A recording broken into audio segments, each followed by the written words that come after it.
राहुल गांधी पर डिफेमेशन का मामला साबित हो चुका है और उनके ऊपर डिस्क्वालिफिकेशन लागू हो चुकी है।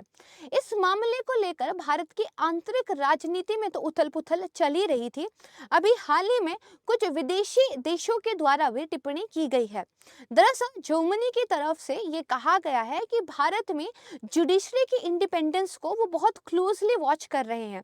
भारत की तरफ से भी इसका जवाब टिट फॉर टैट के रूप में दिया गया है और एक ट्वीट आप देख सकते हैं जहां पर यह कहा गया है कि जर्मनी के एक गांव में जो क्लाइमेट एक्टिविस्ट थे उनके ऊपर जर्मनी की पुलिस ने जो कार्रवाई की है वो जितनी ज्यादा ब्रूटल थी, उसको देखते हुए जो डेमोक्रेटिक नॉर्म्स में एक डिक्लाइन आ रहा है, हम भी उसको क्लोजली वॉच कर रहे हैं। दरअसल राहुल गांधी जी का डिफेमेशन का मामला जब से साबित हुआ है और गुजरात कोर्ट की तरफ से उनको एक पनिशमेंट जो है दी गई है जो कि 2 साल की है, जो क्रिमिनल डिफेमेशन के मामलों में अधिकतम एक सजा होती है, तो पक्ष और विपक्ष एक दूसरे पर आरोप लगा रहे हैं। इसी संदर्भ में जर्मनी की तरफ से टिप्पणी आने के बाद दिग्विजय सिंह ने बोला है कि थैंक यू जर्मनी, आपने जो इंडिया के अंदर डेमोक्रेसी कॉम्प्रोमाइज हो रही है उसको जो है नोट डाउन किया है, दैट इज वेरी वेलकमिंग। उसके बाद हमारे जो कानून मंत्री थे उन्होंने भी दरअसल एक ट्वीट करके कहा कि थैंक यू राहुल गांधी, भारत की आंतरिक राजनीति में विदेशी प्रेशर को लेकर आने के लिए। उन्होंने ये भी कहा कि हम अपनी जुडिशरी पर किसी भी तरह के फॉरेन प्रेशर को बर्दाश्त नहीं करेंगे। ये मामला शुरू कहाँ से हुआ?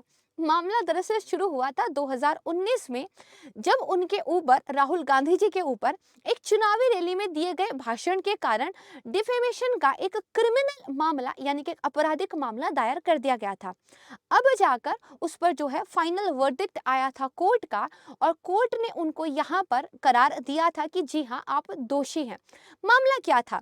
दरअसल एक चुनावी रैली के दौरान राहुल गांधी जी ने एक स्टेटमेंट दी थी जिसमें कहीं ना कहीं उन्होंने प्रधानमंत्री मोदी जी को जो डीमोनेटाइजेशन हुआ था उसको लेकर टारगेट किया था। उन्होंने कहा था कि ललित मोदी, नीरव मोदी और प्रधानमंत्री नरेंद्र मोदी, इन सबको देखते हुए ऐसा लगता है कि जो चोर होते हैं उनके सरनेम में कहीं ना कहीं मोदी होता है। इसी बात को लेकर भाजपा के पुरुषोत्तम दास मोदी की तरफ से कोर्ट में डिफेमेशन का मामला दर्ज किया गया था। यहाँ पे हमारे लिए समझना ये जरूरी हो जाता है कि आखिर ये डिफेमेशन होता क्या है। तो दरअसल डिफेमेशन को अगर आप साधारण शब्दों में समझें, तो यदि आपने जानबूझकर अपने शब्दों के माध्यम से, किसी साइन के माध्यम से आपने सामने वाले की रेपुटेशन को डैमेज करने की कोशिश की है, तो यानी कि आप उनको डिफेम कर रहे हैं। तो ऐसा ना हो, इससे रोकने के लिए आपके ऊपर डिफेमेशन के केस को दर्ज किया जा सकता है। अब वापस से चलते हैं राहुल गांधी के मामले की तरफ। जब उन्होंने मोदी सरनेम पर एक टिप्पणी की तो दरअसल मामला ये उठा कि पहली बात तो प्रधानमंत्री मोदी जी को उन्होंने पर्सनल कैपेसिटी में डिफेम किया है। दूसरा मामला ये बन सकता था कि मोदी एज अ कम्युनिटी को जो है आपने यहाँ पर टारगेट किया है। दो इससे मामले निकलते हैं। यदि पर्सनल कैपेसिटी में प्रधानमंत्री जी को डिफेम किया गया था, तो दरअसल आईपीसी का जो एक स्टैंडर्ड प्रोसीजर है उसके तहत जो दर्ज होना चाहिए था मामला, वो मोदी जी की तरफ से यानी कि प्रधानमंत्री जी की तरफ से दर्ज होना चाहिए था। लेकिन मैं आपको बता चुकी हूँ, मामला उनकी तरफ से नहीं, पुरुषोत्तम दास मोदी की तरफ से दर्ज किया गया। और एक इंटरव्यू में उनसे पूछा गया था कि क्या आपको पर्सनल कैपेसिटी में डिफेम किया गया था, और उन्होंने कहा था जी नहीं, मैंने कम्युनिटी के लिए जो है यहाँ पर मामले को दायर किया गया है, यानी कि पर्सनल कैपेसिटी वाला मामला यहाँ नहीं बनता था। दूसरा मामला आता है, क्या आपने एक समुदाय को डिफेम करने की कोशिश की है? तो दरअसल कानून यहाँ पर यह कहता है, यदि एक समुदाय को आप आइडेंटिफाई कर सके, उस समुदाय को अगर डिफेम करने की कोशिश की गई है तो मामला बनता है। अब देखिए, यदि मैं आपसे ये कहती हूँ कि सारे जो पक्षी होते हैं वो काले होते हैं, और दूसरी लाइन में ये कहती हूँ कि सारे कौवे जो पक्षी होते हैं वो काले होते हैं, दोनों बातों में थोड़ा सा डिफरेंस हो जाता है। यानी कि जब उन्होंने 3 नाम स्पेसिफिकली लिए तो पूरी कम्युनिटी को उन्होंने चोर कहा है, इसको लेकर एक सब्जेक्टिव इंटरप्रिटेशन हो सकता है। कोर्ट ने ये माना कि उन्होंने जो है पूरी कम्युनिटी के ऊपर ये जो है एक तरीके से डिफेम जो है उनको करने की कोशिश की थी। लेकिन यहाँ पर वो जो ओबीसी कम्युनिटी है, क्या वो कानून के तहत आइडेंटिफाइबल है, इसको लेकर भी एक सवाल उठता है। आप चाहें तो यूट्यूब पर वो स्पीच जो है सुन सकते हैं, तो आपको जो भी मैं कह रही हूँ इसको समझने में थोड़ी आसानी होगी। ये तो सब कुछ एक पॉलिटिकल एंगल से मैंने आपको बताया है। यदि अपने एग्जाम के लिहाज से आप पढ़ना चाहेंगे तो जीएस पेपर 2 के लिए ये टॉपिक बेहद इंपॉर्टेंट हो जाता है। तो आइए सबसे पहले बात करते हैं कि भारत में डिफेमेशन को लेकर कानून कहता क्या है। देखिए, भारत में डिफेमेशन को दो कैटेगरीज में डिवाइड किया गया है। पहला है सिविल रॉन्ग और दूसरा है क्रिमिनल रॉन्ग। दरअसल यदि आपके ऊपर सिविल डिफेमेशन का मामला लागू होता है तो आपको सिर्फ मॉनेटरी कंपनसेशन यहाँ पे देना पड़ता है, यानी कि जुर्माने के रूप में आपने कुछ रकम अदा कर दी तो जो है जान बच जाती है। लेकिन क्रिमिनल ऑफेंस में सोसाइटी को एक डेटरेंस दिखाने के लिए, एक सबक सिखाने के लिए यहाँ पर जेल की सजा दी जाती है। मैक्सिमम सजा जो दी जा सकती है वो होती है 2 साल की। और राहुल गांधी के केस में ये भी सवाल उठ रहा है कि मैक्सिमम पनिशमेंट क्यों दी गई है। शायद आपको इसका आंसर मेरी वीडियो के आगे के एनालिसिस में मिल जाएगा। देखिए, क्रिमिनल डिफेंस के मामले में मामले को बेहद जरूरी तरीके से एविडेंसेस के आधार पर बिना किसी डाउट के साबित होना जरूरी होता है। यानी कि अगर मामला आपका सिविल ऑफेंस है तो यहाँ पर सिविल डिफेमेशन केस की अगर मैं बात करूं तो बेसिकली प्रोबेबिलिटीज के आधार पर, सिचुएशन के आधार पर भी कोर्ट जो है केस को एक तरीके से मान सकता है। लेकिन क्रिमिनल डिफेमेशन के तहत आपको बकायदा बिना किसी संदेह के मामले को साबित करना पड़ेगा। यहाँ पर कोर्ट में उनके भाषण को लेकर कुछ पेन ड्राइव्स, कुछ जो है डीवीडीज वगैरह दी गई थी और जिनको एविडेंस मानकर जो है कोर्ट ने फाइनली फैसला दिया है। अब देखिए, कौन से हमारे वो सेक्शंस हैं जो डिफेमेशन को परिभाषित करते हैं। तो आईपीसी का जो बेसिकली सेक्शन 499 है और आईपीसी का सेक्शन 500 है, ये डिफेमेशन के मामले से संबंधित है। 499 जो है कहीं ना कहीं डिफेमेशन और उसके प्रोविजंस के बारे में आपको बताता है, वहीं 500 में इसकी सजा को लेकर प्रावधान दिए गए हैं। इसमें क्लियरली लिखा गया है, यदि कोई किसी की रेपुटेशन को इंटेंशनली खराब करने की कोशिश करता है, चाहे वो शब्दों के माध्यम से हो, किसी साइन के माध्यम से हो, गेस्चर के माध्यम से हो, लिखित शब्दों के माध्यम से हो या कोई और तरीका हो, तो आपके ऊपर एक डिफेमेशन का केस जो है लग सकता है। अब देखिए, ये केस तो साबित हो गया, समझ में हमें आ गया कि रैली में उन्होंने कुछ कहा था जिसके ऊपर उनको दोषी करार दिया गया है। अब उनके ऊपर डिस्क्वालिफिकेशन कैसे लागू हो गई, यानी कि जो उनकी वायनाड की सीट थी उससे उनको अयोग्य घोषित कर दिया गया है। यदि वो अपील करते हैं अपर कोर्ट में जाकर और वहां भी उनको जो है राहत नहीं मिलती है तो उनकी सीट रिक्त हो जाएगी और वहां पर बाइपोल इलेक्शन होंगे। तो ये अयोग्यता उनके ऊपर कैसे लग गई। दरअसल डिस्क्वालिफिकेशन को लेकर भी पहले भारतीय कानून को थोड़ा सा डिटेल में समझने की आवश्यकता है। आखिर एग्जाम के लिए तो आपको चीजें डिटेल में ही पढ़नी चाहिए। तो देखिए, सबसे पहली बात तो हमारे कॉन्स्टिट्यूशन के अंदर आर्टिकल नंबर 102 क्लॉज 1 और 191 क्लॉज 1, इनके अंदर जो है अयोग्यता को डिफाइन किया गया है।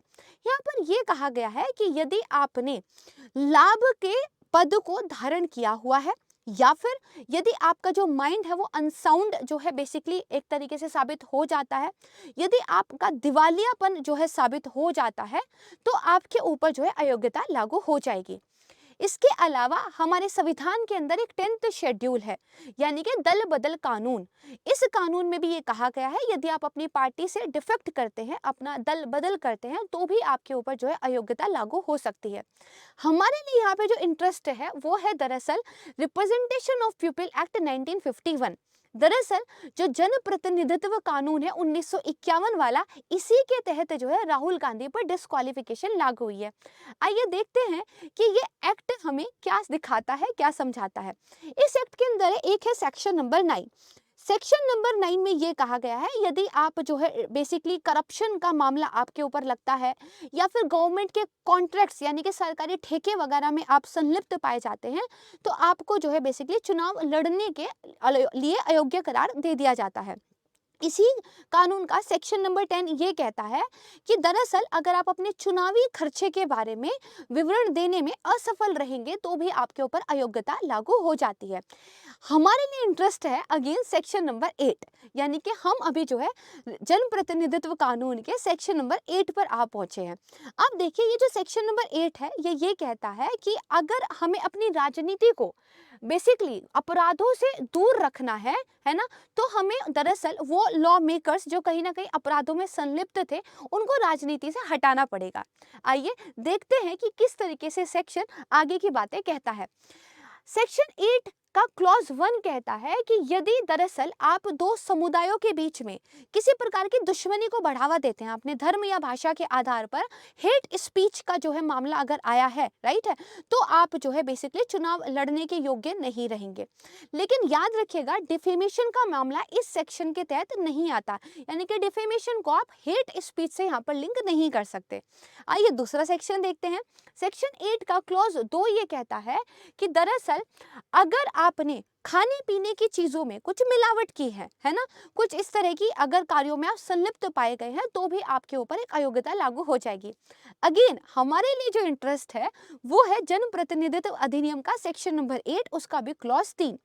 क्लॉज 3 ये कहता है यदि क्रिमिनल ऑफेंस में, यानी कि आपराधिक जो बेसिकली प्रवृत्ति के जो आपके ऊपर एक कॉन्विक्शन लागू हुआ है ना, क्रिमिनल ऑफेंस में अगर आपके ऊपर 2 या 2 साल से अधिक की सजा जो है निर्धारित की गई है, तो आपको जो है चुनावी प्रक्रिया से बाहर कर दिया जाएगा। ना तो आप चुनाव लड़ने के योग्य रहेंगे, और यदि आप बेसिकली निर्वाचित होकर एक सीट पर थे, एमपी या एमएलए थे, तो वो सीट से आपको अयोग्य करार दे दिया जाएगा और वहां पर फिर बाइपोल इलेक्शंस होंगे। राहुल गांधी जी के मामले में यहीं पर सवाल उठा है कि डिफेमेशन के मामले में जो मैक्सिमम पॉसिबल सजा हो सकती थी वो यहाँ पर दी गई है, यानी कि 2 साल। अब जनप्रतिनिधित्व अधिनियम कानून का सेक्शन नंबर 8, उसका भी क्लॉज 3 ये कहता है कि यदि किसी क्रिमिनल ऑफेंस में 2 या 2 साल से अधिक की सजा मिली तो दरअसल आप अयोग्य घोषित हो जाएंगे। इसीलिए वो डिफेमेशन का केस कहीं ना कहीं राहुल गांधी जी को लेकर चला गया है डिस्क्वालिफिकेशन पर। अब यहाँ पर देखिए, यदि अपील के द्वारा भी उनको कोई राहत ना मिली तो 8 साल के लिए जो है उनके राजनीतिक करियर पर एक खतरा आ सकता है। कैसे? दरअसल सेम कानून ये कहता है कि जितनी आपको सजा मिली है उतने समय के लिए प्लस उससे 6 साल और आगे बढ़ जाइए, उतने टाइम के लिए आप जो है चुनाव नहीं लड़ सकते हैं। राहुल गांधी जी को 2 साल की सजा मिली है और 6 साल और ऐड कर दीजिए कानून के अनुसार तो 8 साल बनते हैं। 8 साल तक वो चुनाव लड़ने के लिए एलिजिबल नहीं रहेंगे। तो ये है पूरा मामला डिफेमेशन का, जिसको लेकर फिलहाल जर्मनी की तरफ से भारत पर टिप्पणी की गई थी। मुझे उम्मीद है कि यहाँ पर आपको चीजें काफी बेहतर तरीके से समझ में आ गई होंगी। अब आगे बढ़ते हैं और अपनी वीडियो के दूसरे पार्ट पर पहुंचते हैं। यहाँ पर बात करते हैं इंडिया और जर्मनी के द्विपक्षीय संबंधों की। दरअसल देखा जाए पूरे यूरोप में जिस तरीके से भारत के अन्य देशों के साथ काफी अच्छे संबंध हैं, जैसे फ्रांस या फिर यूनाइटेड किंगडम, उस तरीके से जर्मनी वाला मामला थोड़ा पीछे रह जाता है। यानी कि अभी हमें जर्मनी के साथ अपने संबंधों पर काम करने की जरूरत है। लेकिन एक बेहतरीन जो है दिखाई दी थी अप्रोच, जब अभी जो है 2023 में फरवरी 25-26 के दौरान जो जर्मनी के चांसलर थे वो दरअसल भारत के विजिट पर आए थे। न सिर्फ वो खुद आए बल्कि एक बहुत बड़ा बिजनेस डेलीगेशन भी अपने साथ लेकर आए थे, और माना जा रहा था कि जर्मनी जो है कहीं ना कहीं भारत के साथ बिजनेस और व्यापार के संबंधों पर बातचीत करने के लिए उत्सुक है। दरअसल जब से कोविड पेंडेमिक आया था और रशिया यूक्रेन का एक जो है वॉर चल रहा है, जर्मनी अपनी एनर्जी के लिए भी जो है एक अलग मार्केट तलाश रहा है, और साथ में चीन के ऊपर जो उनकी बहुत ज्यादा निर्भरता थी उसको भी डाइवर्सिफाई करने की कोशिश कर रहा है। कम से कम जर्मनी के लिए चीन का रिप्लेसमेंट पूरी तरीके से तो पॉसिबल नहीं है, क्योंकि उनके बिजनेस बहुत ज्यादा इंटरलिंक्ड हैं चीन के साथ, और हाल ही में उनके चांसलर चीन की यात्रा पर भी गए थे, ये भी ध्यान रखिएगा। तो भारत जो है एक ऑल्टरनेटिव देश के रूप में जर्मनी के लिए सामने निकल कर आता है, जहाँ पर बिजनेस और ट्रेड के साथ साथ डिफेंस मैन्युफैक्चरिंग को लेकर भी काम किया जा सकता है। जैसे अगर ट्रेड और इन्वेस्टमेंट की बात करें तो जर्मनी जो है इंडिया का लार्जेस्ट ट्रेड पार्टनर है पूरे यूरोप के अंदर, और साथ में ये भारत के लिए एक बहुत बड़ा इन्वेस्टर भी है, यानी कि अच्छा खासा निवेश भी वहां से होता है। दोनों देशों का जो फोकस है वो clean energy, trade, new technologies, health care और इंफ्रास्ट्रक्चर को लेकर है। कहीं ना कहीं ये कॉमन ग्राउंड का काम करते हैं जहां पर दोनों देश मिलकर जो है काम कर सकते हैं। जैसे क्लाइमेट चेंज को लेकर दोनों ही कंट्रीज बहुत बेहतर काम जो है कर सकते हैं। इस बात को लेकर काफ़ी सारी संभावनाएं हैं, काफ़ी सारी अपॉर्चुनिटीज़ हैं। अगर हम दरअसल दोनों देशों के बीच ट्रेड की बात देखें तो जहां 2018 में आप 21 पर फिगर देख पा रहे हैं, वही देखिए 2022 में टोटल ट्रेड 24 था, यानी कि वृद्धि देखने को मिली है, लेकिन उतनी भी बेहतर नहीं है। दूसरा अगर आप देखेंगे तो ये आपको एक्सपोर्ट दिखाता है और ये आपको इंपोर्ट दिखाता है, राइट है। यानी कि इंडिया जर्मनी का जो ट्रेड है कहीं ना कहीं वो आपको जर्मनी के पक्ष में झुका हुआ दिखाई देता है ना। और अगर आप टोटल ट्रेड को भी अन्य देशों के साथ जो भारत का व्यापार होता है उसके साथ कंपेयर करेंगे तो भी बहुत संभावना है कि इस ट्रेड को और ज्यादा आगे लेकर जाया जाए। दूसरा महत्वपूर्ण सेगमेंट जो है डिफेंस कॉपरेशन का आता है। अब देखिए, अभी हाल ही में आपने पढ़ा होगा कि यूक्रेन को अपनी बहुत ही ज़्यादा टेक्नोलॉजिकली इवोल्यूशनरी वाली जो है टैंक्स जर्मनी की तरफ से दी गई हैं। भारत को भी कहीं ना कहीं टैंक और सबमरीन की टेक्नोलॉजी की ज़रूरत है, क्योंकि भारत हमेशा एक टू फ्रंट वॉर के चैलेंज से चीन और पाकिस्तान की वजह से जूझ रहा है। अभी देखिए, एक सिग्निफिकेंट स्टेप जो है दोनों देशों के बीच में उठाया जा रहा है, जहां पर जर्मनी ऑफर कर रहा है भारत को 6 कन्वेंशनल सबमरीन्स को बनाने का, और ये सबमरीन भारत में बनाई जाएंगी। दरअसल दोनों ही कंट्रीज के दो ऑफिशियल ने नाम ना लेने की शर्त पर यह बताया है कि डिफेंस मैन्युफैक्चरिंग में दोनों कंट्रीज काफी कुछ मुद्दों पर जो है डिस्कशन कर रही हैं। मामला थोड़ा सा आकर अटका था मेक इन इंडिया को लेकर भारत का जो अप्रोच है। दरअसल भारत डिफेंस सेक्टर में आत्मनिर्भर भारत की ओर बढ़ रहा है, और हम जर्मनी से कह रहे थे कि वो अपनी सबमरीन की पूरी टेक्नोलॉजी हमें ट्रांसफर कर दे, जिसको लेकर जर्मनी की तरफ से कुछ रिजर्वेशंस थे। लेकिन बातचीत अभी चल रही है, आगे देखने को काफी सारी चीजें मिलेगी। इसके अलावा न सिर्फ सबमरीन टैंक बल्कि और बहुत सारी चीजें ऐसी हैं जहां पर हम अपनी जो फ्रांस, रशिया और यूएस के ऊपर एक निर्भरता है उसको थोड़ा सा डाइवर्सिफाई कर सकते हैं। अभी इसके अलावा अगर आप नॉर्मल चीज़ों में भी देखेंगे तो भारत और जर्मनी के बीच संबंध अच्छे दिखाई देते थे। जैसे जो इंडियन रेलवे है उनकी तरफ से जनवरी 2023 में जर्मन एक बहुत बड़ी इंजीनियरिंग कंपनी है उसको दरअसल एक ऑर्डर दिया गया था, जहाँ पे 1200 इलेक्ट्रिक लोकोमोटिव जो है प्रोवाइड करने थे, साथ में 35 साल की फुल टाइम मेंटेनेंस की सर्विस भी यहाँ पर देनी थी। तो एक काफ़ी अच्छा ऑर्डर जो है भारत की तरफ से जर्मनी के लिए था। अब बात करते हैं कुछ मल्टीलेटरल फोरम्स पर भारत और जर्मनी किस तरह से अपने संबंधों को लेकर आगे बढ़ रहे हैं। यहाँ पे सबसे महत्वपूर्ण हो जाता है Indo Pacific region. Indo Pacific region जो है जियोपॉलिटिक्स में सबसे हॉट टॉपिक है आज के टाइम पर। अभी हाल ही में जापान के हेड ऑफ स्टेट भी भारत आए थे और उन्होंने अपनी जो है fair and open Indo Pacific strategy को लॉन्च किया था, जिसमें भारत को उन्होंने अपना एक बेहद इंपॉर्टेंट स्ट्रैटेजिक पार्टनर माना है। अभी देखिए, जर्मनी और भारत भी एक free and open Indo Pacific क्षेत्र के लिए जो है काम कर रहे हैं, और यहाँ पर एक मल्टीलेटरल ऑर्डर को बनाए रखने पर दोनों देशों की सहमति है। इसके अलावा जर्मनी ने भी भारत को एक बहुत ज़्यादा इम्पोर्टेंट पार्टनर जो है अपना इस क्षेत्र में स्वीकार किया है। जापान और भारत का भी यही कहना है कि चीन के अग्रेशन को अगर काउंटर करना है तो इस क्षेत्र में जो लाइक माइंडेड कंट्रीज हैं उनके साथ मिलकर काम करना चाहिए। जैसे ऑस्ट्रेलिया, न्यूजीलैंड, जापान, भारत, ठीक है, इनको तो अपने बीच में कॉपरेशन को बढ़ावा देना ही चाहिए। साथ में जो जर्मनी और यूएस है उनके साथ भी हमें जो है यहाँ पर चीज़ों को लेकर काम करना चाहिए। इसके अलावा आप देखोगे तो जर्मनी की तरफ से ये वादा किया गया है कि वो एक न्यू सिस्टम एस्टैब्लिश करेंगे वीजा के नियमों को थोड़ा आसान बनाने के लिए, ताकि भारत का जो एक ह्यूमन कैपिटल है जिसके पास स्किल्स और टैलेंट काफ़ी ज़्यादा है उसको जर्मनी के द्वारा टैप किया जा सके। हाल ही में आपने जाना होगा कि सिलिकॉन वैली में काफ़ी ज़्यादा फायरिंग की जा रही है, तो जर्मनी की एक कोशिश है कि वहाँ पर जो भारतीय टैलेंट था उसको जर्मनी के लिए टैप कर लिया जाए और एक डेमोग्राफिक डिविडेंड जो भारत का है उसका लाभ जो है उठाया जाए। इसके अलावा अगर आप देखेंगे बहुत सारे जो बहुपक्षीय दरअसल प्लेटफॉर्म्स हैं, जैसे G4 की अगर हम बात करें तो वहां पर भी जर्मनी भारत का सहयोग करता हुआ दिखाई देता है। यूनाइटेड नेशन सिक्योरिटी काउंसिल में एक परमानेंट सीट के लिए भारत की जो बेसिकली एक आप कह सकते हैं मेंबरशिप है, उसकी वकालत जर्मनी की तरफ से की जाती है।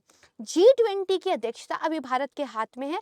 यहाँ पर भी जो है जर्मनी भारत के साथ मिलकर एक कॉपरेशन करने को तैयार है। तो संबंध तो काफी बेहतर थे और देखा जाए तो अभी विजिट हुई तो काफी संभावनाओं के द्वार खुले थे। लेकिन ये एक जो टिप्पणी आई है, इससे थोड़ा सा जो है चीजें इधर उधर होती हुई दिखाई देती हैं। लेकिन मुझे उम्मीद है जिस तरीके से भारत अपनी सॉफ्ट डिप्लोमेसी से चीजें संभालता है और सुलझाता है, ये आगे भी रहेगा। एक कंक्लूजन अगर दोनों मुद्दों पर देखें जो हमने अभी पढ़े, तो सबसे पहले बात करते हैं भारत और जर्मनी को अपने रिश्तों को स्ट्रेंथन करने पर काम करना चाहिए। न सिर्फ भारत को डिफेंस मैन्युफैक्चरिंग में बहुत ज़्यादा हेल्प मिलेगी, इन्वेस्टमेंट और बिजनेस को बढ़ावा मिलेगा।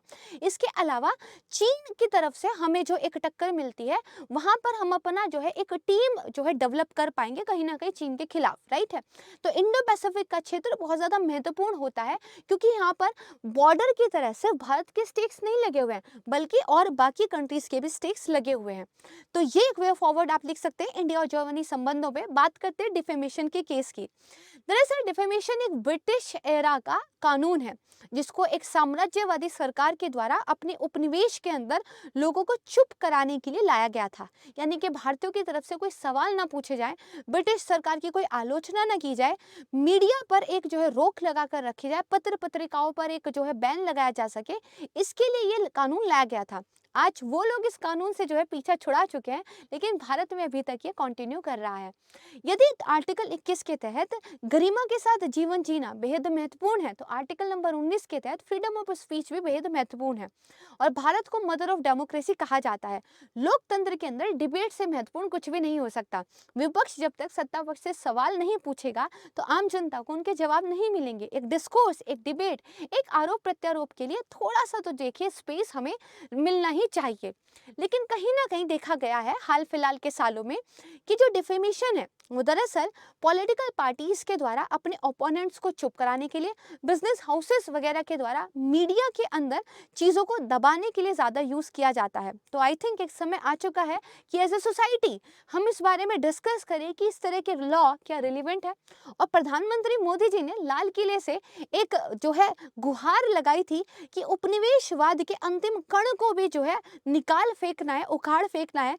तो क्या समय नहीं आ गया है कि ब्रिटिश काल के जो कानून हैं, उनको भी जो है अब एक तरीके से रिव्यू किया जाए और देश के अंदर रिफॉर्म्स लाए जाए? इस बारे में आपका क्या कहना है, मुझे कमेंट सेक्शन में जरूर बताइएगा।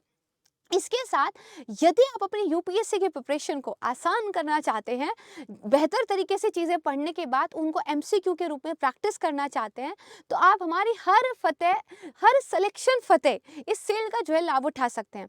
यह है 4 से लेकर 7 अप्रैल तक। यहाँ पर जो टेक्स्ट बुक का ईयरली पास है, वो आपको सिर्फ 269 रुपीज़ में मिल रहा है, ठीक है। और इस पास के जरिए आप हजारों जो एमसीक्यूज हैं, उनको टेक्स्ट बुक की ऐप पर सॉल्व कर सकते हो। बहुत सारे टेस्ट पेपर अवेलेबल है। इसके अलावा प्रीवियस ईयर क्वेश्चंस भी आपको मिल जाएंगे। आपको जो यहाँ पे कोड यूज करना है, ये यूज करना है PRACHICPASS। ये कोड आप यूज कीजिए और बेहद कम दामों में पूरे साल के पास को जो है आप बाय कर सकते हैं। जो भी मैंने आपको पढ़ाया है, यदि इसकी पीडीएफ को आप एक्सेस करना चाहते हैं, तो मुझे टेलीग्राम चैनल पर ज्वाइन कीजिएगा। मैं यहाँ पे पीडीएफ जो है आपके लिए शेयर कर दूंगी। इसके अलावा यदि आप सुपर कोचिंग के तहत अपनी तैयारी को जारी रखना चाहते हैं, तो यूट्यूब से भी बेहतर जो है आप हमारे सुपर कोचिंग प्लेटफॉर्म को ज्वाइन कीजिए, जहाँ पर आपको यूपीएससी की संपूर्ण तैयारी एक साथ मिलेगी, और वो भी बेहद अफोर्डेबल फीस में और रेपुटेटेड टीचर्स के द्वारा आपको यहाँ पे पढ़ाया जाता है। अगर आप फीस कंपेयर करेंगे तो बहुत अफोर्डेबल है।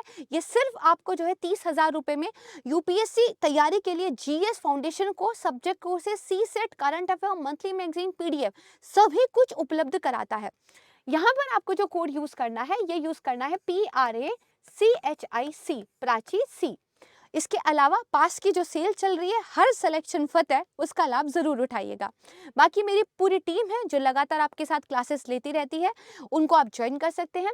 मैं रोज़ाना सुबह 7:30 बजे जो द हिंदू और इंडियन एक्सप्रेस एडिटोरियल आते हैं, उनके एनालिसिस की एक लाइव क्लास लेती हूँ। काफ़ी अच्छे तरीके से हम वहाँ पे चीज़ों को समझते हैं। आप मुझे सुबह 7:30 बजे ज्वाइन कर सकते हैं।